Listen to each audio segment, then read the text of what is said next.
embark on the Great Canadian Farm Tour, it is important to acknowledge that we are on the traditional lands of Indigenous peoples. Agriculture in the Classroom Canada recognizes and honors the enduring presence of the diverse Indigenous communities across Canada, including the First Nations, Métis, and Inuit peoples. We acknowledge the deep connection that Indigenous peoples have to the land, waters, resources, and all of agriculture. We express our gratitude for their stewardship and custodianship of these lands for generations. Agriculture in the Classroom Canada recognizes that acknowledging the traditional territories we reside and work on is only a small step towards reconciliation. We ask that we all continue to learn more about the Indigenous peoples in these regions, to consider the history and ongoing colonialism on this land, and to reflect on how each of us can contribute to reconciliation. Bonjour. Welcome, everyone, to our next stop on Season 4 of the Great Canadian Farm Tour. We're so excited to have everyone join us today from across Canada. My name is Mercedes Unwin from Agriculture in the Classroom Canada, and I will be your MC for today.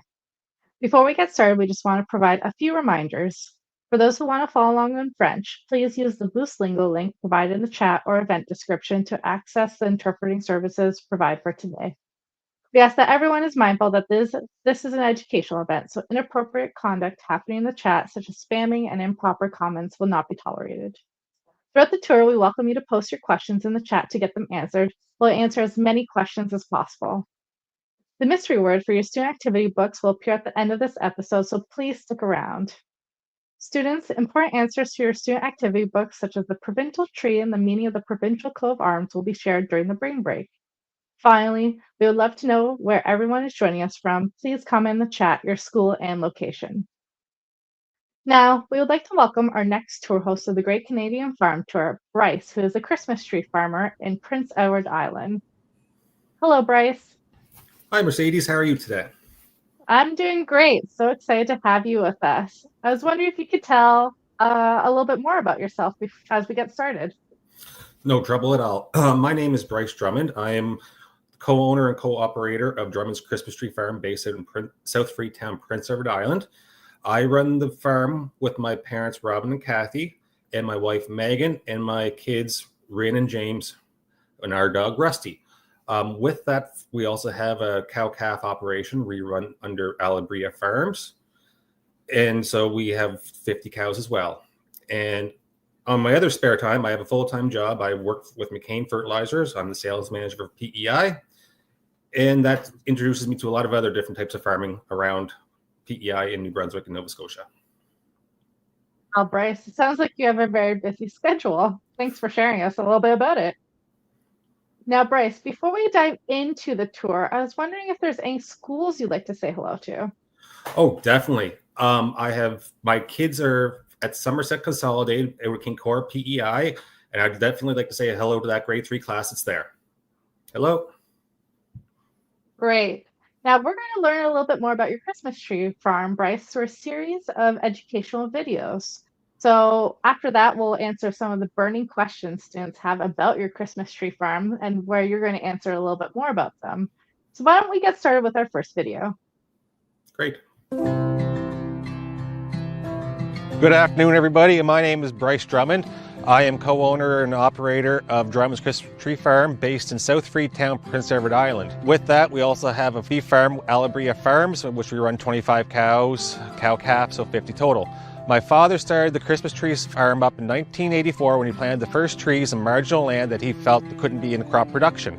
We sold our first crop of trees around 1995, and we've been growing ever since. On the farm, we have 12 acres of Christmas trees. We have a U-cut plantation and a pre-cut plantation. The process starts with planting a small little seedling we buy off Frank Goody Nursery in Charlottetown.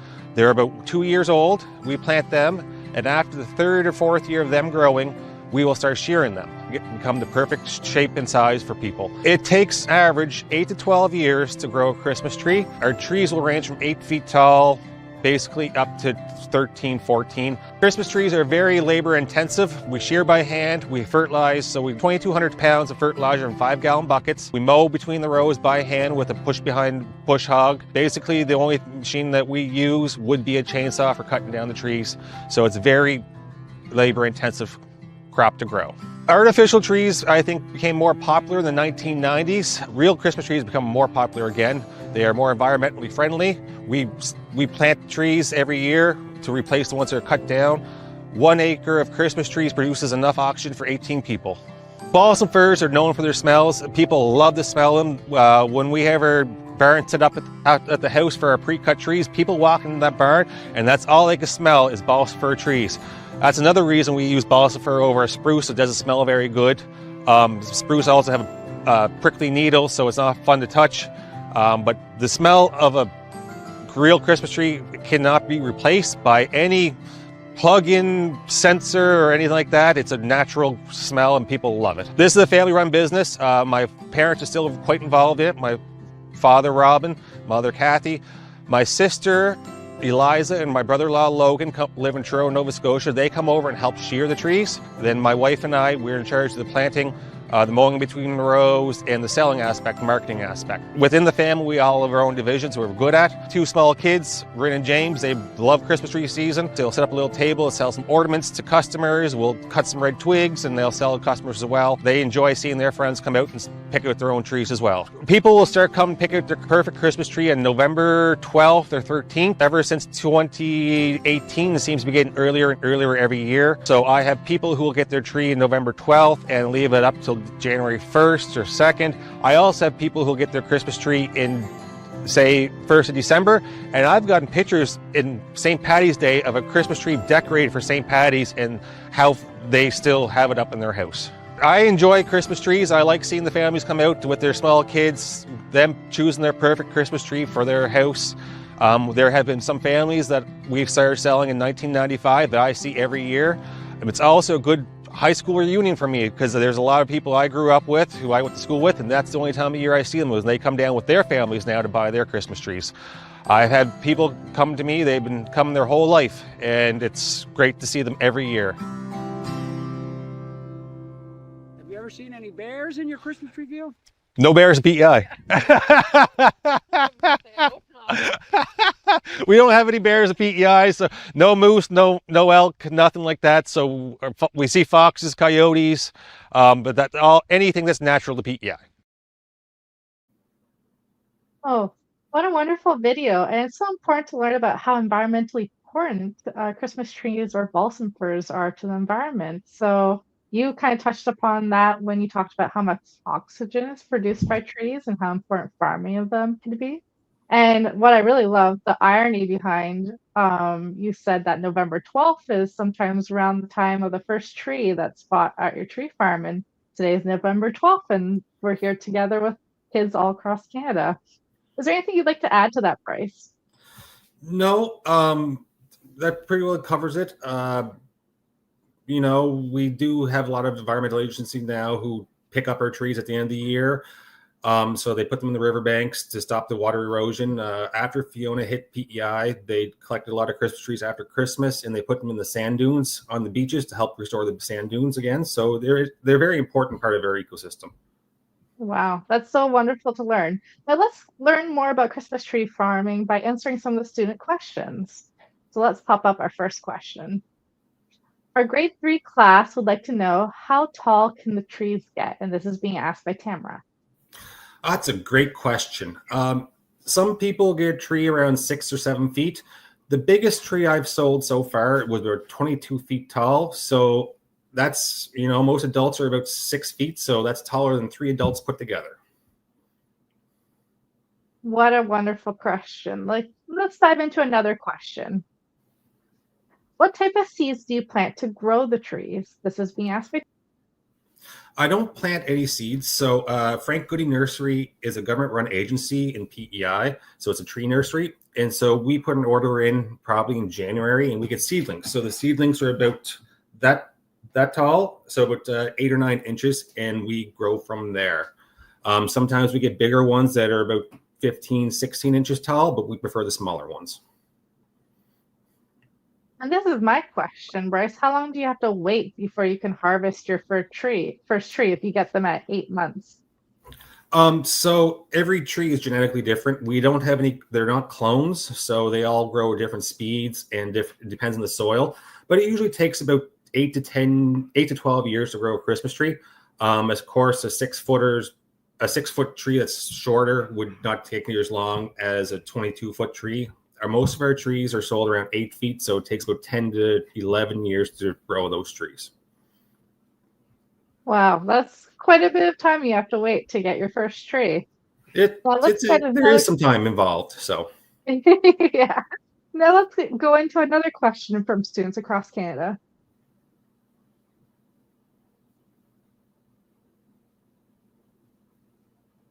During non-tree selling seasons, what is the upkeep like on the tree farm? And this is being asked by the Hillside Senior Public School. That's a really good question. I will start off in the springtime. So in the off season, the first thing we would do in the spring would be plant our seedlings. So we plant about 1,000 trees a year. I plant those next to where the trees were cut down. And then after that, we will start shearing the trees that weren't sold. So we'll we trim the trees in a certain shape. That way it forces the growth to go out instead of up, because trees want to grow up. After that, we will fertilize the trees. So we fertilize everything with 5-gallon buckets. Then we mow between the rows during July and August to keep the rows nice and clean, to keep the weeds down. And then come fall time, we will tag the trees that are going to be harvested. What a full year-long schedule of events just to produce Christmas trees. Why don't we dive into our next video to learn a little bit more?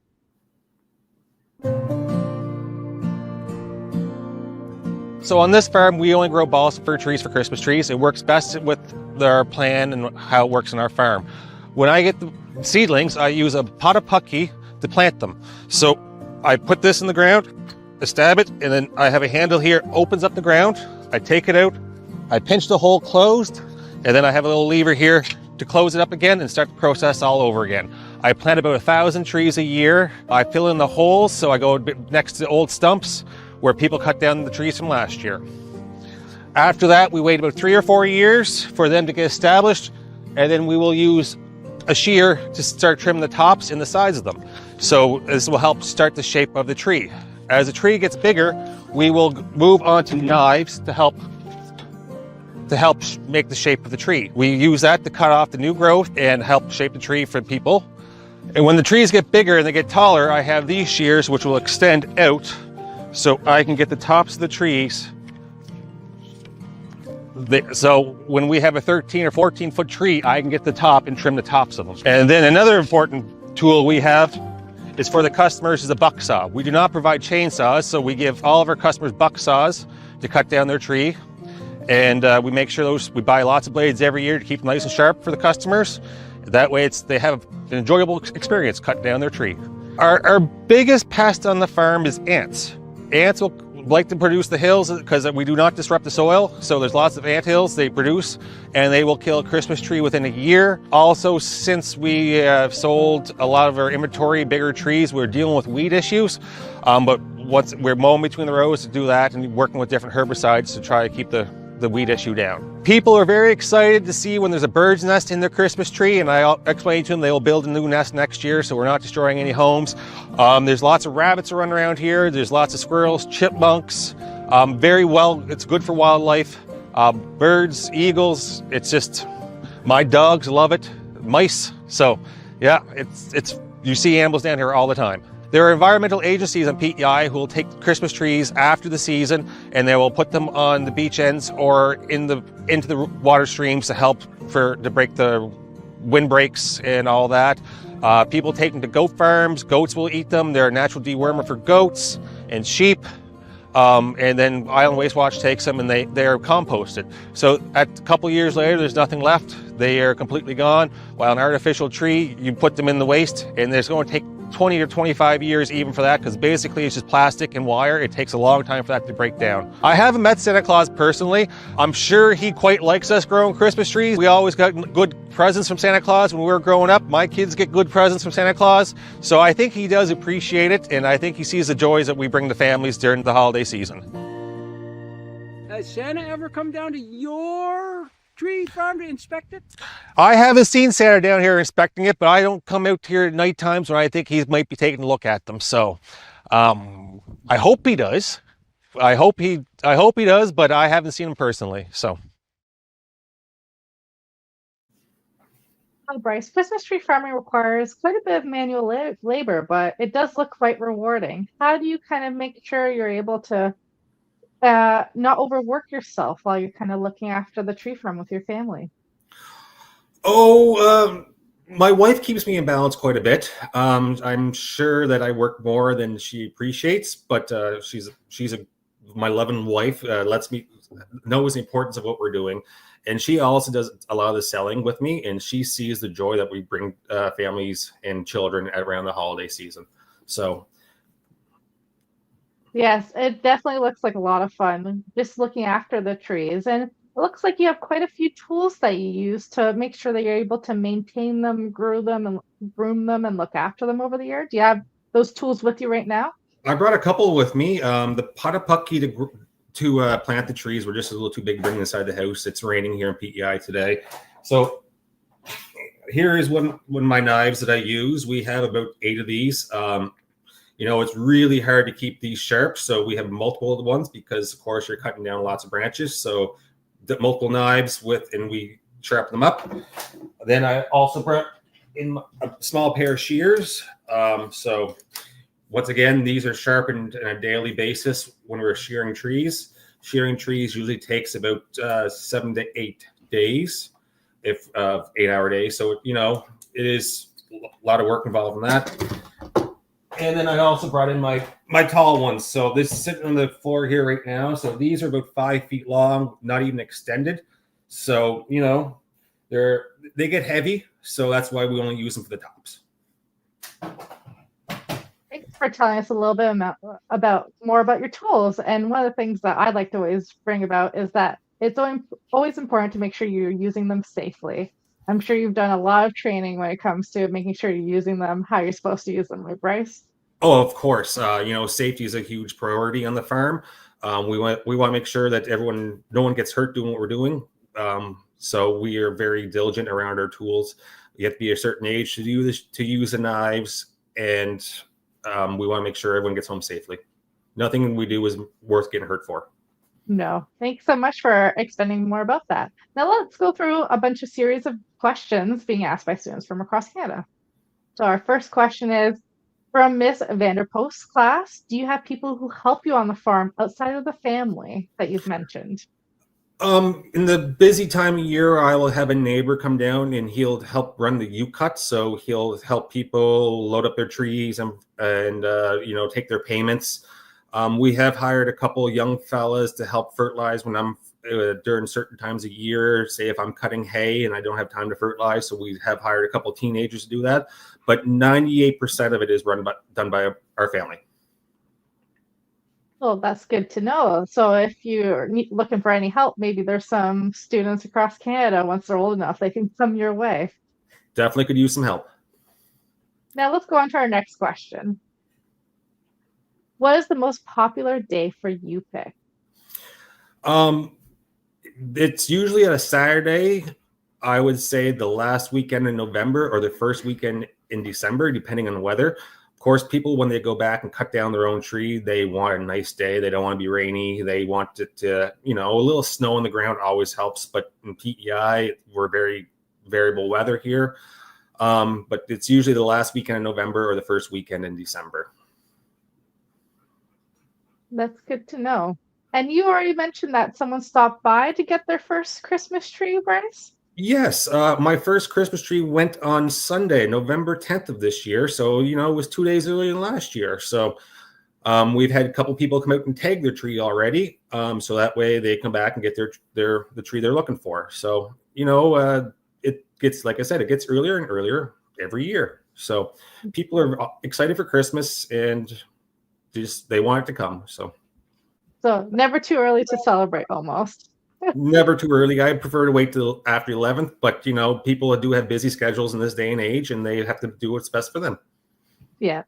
So let's go on to a next question. Kara Reed, do people like the bigger trees best or the smaller ones? That's a good question. I would say majority of the trees we sell would be around 7.5 feet, just because most people's ceilings are 8 feet. So you always have to look at the restriction of your height of your room.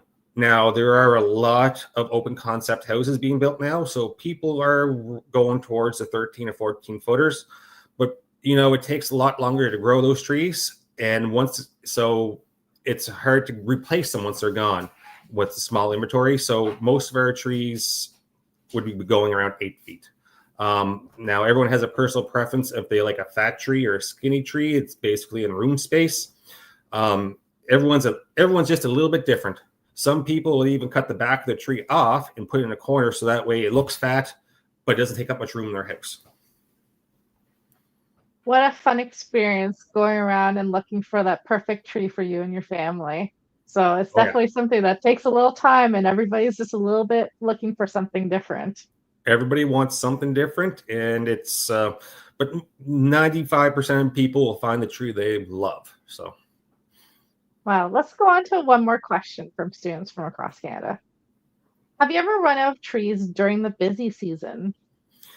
Yes. So like I said, we started selling trees in 1995, and in 2020 was the first year we ever sold out. Before that, I was selling Christmas trees December 24th. I had some local people who always came to December 24th, bought their tree. In 2020, we sold out around the 7th of December. When COVID hit, it was one of those only activities people could do outside, that they were isolated. They could go out and have fun and not have masks, and they were not near people. So it was, people really came out that season and cut down Christmas trees. And so that was the first year. Last year, I ran out around the 14th of December. But once again, I'm not running out of trees. I manage my inventory to make sure I have trees for the next year. Yeah, so that's really important. You just manage how many trees you're able to sell in a given year so that you have trees continue to grow and are available for future seasons to come. Exactly. Like, I don't want to sell every tree this year because I have a good customer base. They come to me every year, and I want to make sure I can provide a tree for them next year as well. Okay, that's so great to know. So now we'll take a brief 1-minute brain break, and we'll be back with Bryce, who will continue to give us a tour of his Christmas tree farm with our final video.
Welcome back, everyone.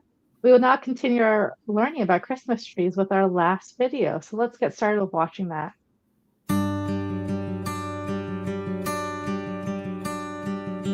Nova Scotia is the Christmas tree capital of the world, so there's a lot of Christmas tree farmers in Nova Scotia. In PEI, I do believe there's about a dozen. There are some people getting into the business. Once you plant your first tree, it takes 10 to 12 years to actually be able to sell a tree, so it is a long process to get in.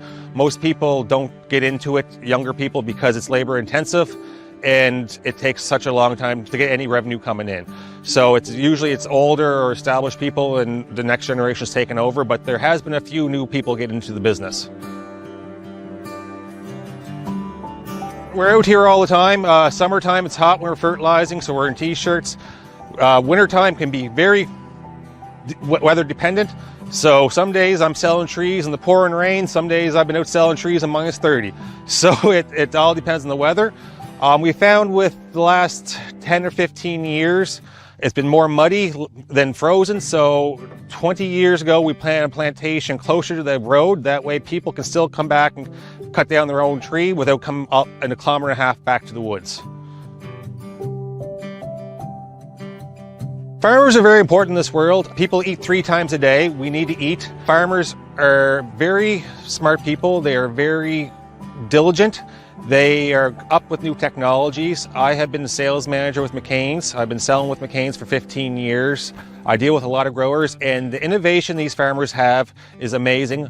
They care about the soil. They're constantly doing cover crops. They are constantly looking at better ways to improve their environment or their farms for the next generation. No farmer wants to leave the land in worse shape than when he got it, and they are doing very diligent jobs. My father was very innovative in 1984 by seeing that this area here was not prime farmland and putting Christmas trees in there. We planted Christmas trees in this field because it wasn't good agricultural land. So over the years, it definitely got better for growing Christmas trees because it's more natural. Balsam firs grow naturally in the East Coast. And so as you can see, we are coming back more to the natural state of these fields, and the Christmas trees grow very well here. And more farmers are doing that. They are taking out marginal land, planting trees or pollinator mixes or wildflowers to help the environment. Farming is very important in PEI and all around the world. What's the best thing about Christmas tree farming? The best thing about Christmas tree farming is seeing the children's face and how happy they are and the joyous of the season and knowing Santa Claus is coming so soon. The worst thing about Christmas tree farming is it takes 10 to 12 years to grow a Christmas tree. And it's a very long process, very labor intensive, but it's well worth it at the end of the day. Thanks so much for sharing about the importance of Christmas tree farming and farming in general with all of us. Let's dive into some final questions from students across Canada as we begin to wrap up. So hi from Somerset School, grade 3 to 4 class, and James is asking, Bryce Drummond's son are here watching from PEI. So it's just saying hi. There's no question here. They just want to make sure that you knew that they're here. Hi guys, glad you guys joined in. Well, so glad to have you join us. Now, Casper is wondering why you went into Christmas tree farming to begin with. Well, my father actually started the Christmas tree farm. So I was born in 1985 and he planted the first tree in 1984. So I just kind of took it. I've just taken it on. I'm used to it. So my father's more closer to retirement age. But my father was looking for something different. He moved back to PEI from Northwest Territories in 84. And as I said in that video, that field just wasn't right for agricultural land in potato rotation, hay crops, or like that. So that year, actually, the government was giving out balsam fir trees and spruce trees to farmers to plant. So my father, in his mind, said, well, I'm going to try Christmas tree farming. So and he planted the first trees in 1984, and we've been growing ever since. Well, it just shows that there is so many diverse opportunities in agriculture. You just have to be very innovative and think outside the box sometimes. Exactly. A lot of neighbors thought it wasn't going to work out, but they all come to get their Christmas tree office now. So that's the irony behind that. Now let's do one more question and then we'll begin to wrap up. So our final question is, Scarlett would like to know if you and your family pick a tree from your farm, and what type of tree you like best? Well, that's a great question. We pick out a tree every year. We tag it. Personally, we always have a little disagreement in the family. I like a big fat tree. My wife likes a little skinny tree. So I try to, if she tags a skinny tree, I usually rip it off and put it on a fatter tree. So there's always a little disagreement, just like most families when they're picking out a tree. But I like a nice, big, full fat tree. Oh, that's so funny that, everybody has their preferences, even within their own family. So sometimes you just have to find a way to compromise or sneakily compromise. Exactly. I think I have the kids who like the fat tree as well. So it's usually 3 against 1. So I usually win. Bryce, are there any final words you'd like to share with everyone today? I just want you guys to thank everybody for coming out and learning about Christmas tree farming. I hope you learned something today, and just that, farming is very hard, and farmers work with the tools they have and the best knowledge they have, and they want to make sure everything's left better as they got it than they got it. So. Well, I know I learned something new today, so thank you for your time, Bryce. Oh, thank you for having me. Yeah. Before we close off this episode, and thank you for waiting patiently, I'm excited to share the mystery word is agriculture or agriculture en français. Thank you again for joining us on this episode of the Great Canadian Farm Tour. Our next stop will be on November 20th at 12 p.m. Eastern Time at the most northern greenhouse apple orchard in Canada, which is located in the Northwest Territories. So thank you again for joining us, and we just want to say goodbye for now. Bye. Thank you very much. Thanks for having me.